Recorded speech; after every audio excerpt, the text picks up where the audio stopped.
যে কিছু শেয়ার করতে, আমার যে অভিজ্ঞতা সেগুলো আপনাদের সাথে শেয়ার করতে চাই। কারণ আমি বাচ্চাদেরকে আমরা সাধারণত কী করি যে যখন বাচ্চাদের পড়াই তখন নানা রকম চার্ট বা ছবি এগুলো কিন্তু আমরা কিনে এনে পড়াই বা সেগুলো কালারও থাকে এবং তাতে বাচ্চারা একটু আকৃষ্ট হয়, এটা ঠিক।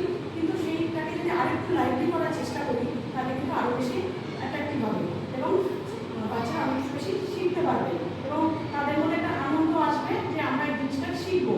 তো আমি এরকম একটা মডেল আমার কাছে আছে যেটা হচ্ছে কিডনির একটা মডেল। তো এই কিডনির মডেলে আমরা কি দেখেছি যে রক্ত ঢুকবে বৃক্ষতে, তারপরে সেটা নেফ্রনের দ্বারা পরিষিক্ত হয়ে আবার চলে আসবে বহিনীর মারফত হয়ে একদম মুক্তলিতে আসবে, তারপর সেটা বর্জ্য পদার্থে বেরিয়ে যাবে। এটা আমরা সকলেই জানি। তো আমি যদি এটাকে একটু প্র্যাকটিক্যাল ডেমনস্ট্রেশন দিয়ে দেখিয়ে দিই তাহলে বাচ্চারা বেশি আরও বেশি মানে তাদের শিক্ষণ প্রক্রিয়াটা অনেক ভালো হবে এবং সেটা কিন্তু অনেক মনে থাকে। তাহলে আপনারা দেখতে পাচ্ছেন তো যে এখান থেকে কিন্তু রক্ত ঢুকছে ধমনীর দ্বারা বৃক্কে, এটা ঢুকছে। আমরা দুটো ধমনীতে দেখলাম যে রক্ত ঢুকছে।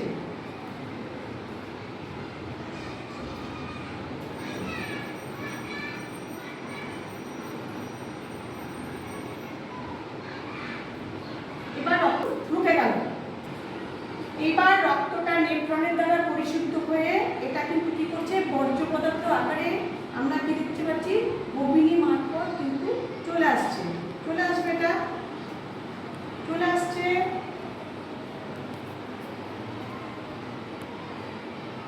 আপনারা দেখতে পাচ্ছেন এটা সকলে কিভাবে এলো। আমরা দেখাচ্ছি আপনারা দেখলেন সকলেই যে কিভাবে এলো। এটা কিন্তু বাচ্চারা অনেক বেশি লাইভলি। বাচ্চাদেরকে কি করি অনেক সময় যে কিছু বিমূর্ত জিনিসকে মূর্ত করার চেষ্টা করি, কারণ যেগুলো আমরা প্রতিনিয়ত দেখছি অথচ আমরা সেগুলোকে ঠিক মতো বাচ্চাদের মধ্যে দিতে পারছি না। তো সেইটাকে দেওয়ার জন্য আমরা কি করি কিছু বিমূর্ত জিনিসকে আমি এখানে আপনারা দেখুন যে একটা বায়ু বল আছে, উইন্ড মিল যেটাকে বলা হয়। এই বায়ু বলটাতে আমরা কি করি, আমরা প্রত্যেকেই জানি বায়ু বলটাকে কি করি বাতাসটাকে যান্ত্রিক শক্তিতে রূপান্তরিত করি এবং তার জন্য আমাদের ফ্যান লাইট চলে। তো আমি এখানে একটা ব্যবহার করেছি প্রক্রিয়া যার সাহায্যে বাচ্চাদেরকে কিন্তু খুব সুন্দরভাবে বোঝানো যাবে এটা কীভাবে করছে।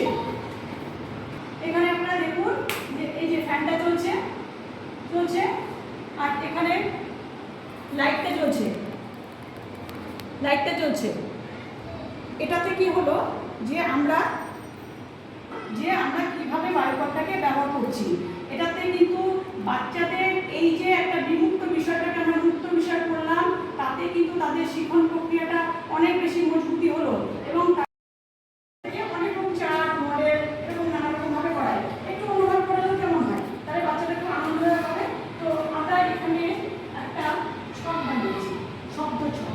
এই শব্দ ছকের মাধ্যমে যদি বাচ্চাদের আমরা পড়াই তাহলে কিন্তু বাচ্চারা খুব ভালো লাগবে, খুব আনন্দ পাবে এবং তারা খুব উৎসাহী হবে। এটা কিন্তু আমি আমার ক্লাসে পড়িয়ে দেখিয়েছি, দেখে আপনাদেরকে এটা শেয়ার করছি। এরকম করে পড়ালে কিন্তু খুব সুন্দর লাগে। বাচ্চাদের আমি অনেক জায়গা দেখেছি যে পেছন থেকে বাচ্চারা বেশি ফার্স্ট বেঞ্চে বসে আছে, এটা করবো। তো আপনাদের কাছে আমি এটা শেয়ার করছি।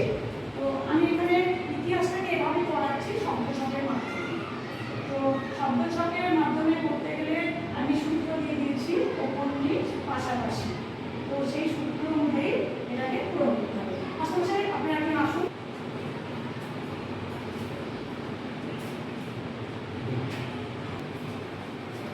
এখানে সূত্র উপনিষ কি দেওয়া আছে জানি একটু তোমাদের সাথে। এক নম্বর উপনিষ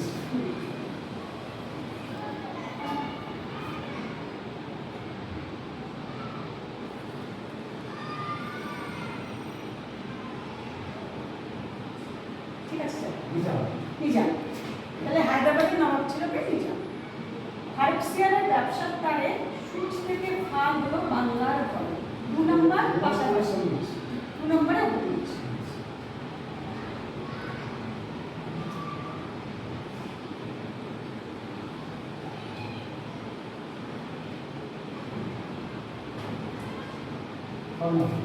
তাহলে ফারুকসিয়ার ব্যবসা তারে সূচ থেকে ধন্যবাদ আপনাকে অনেক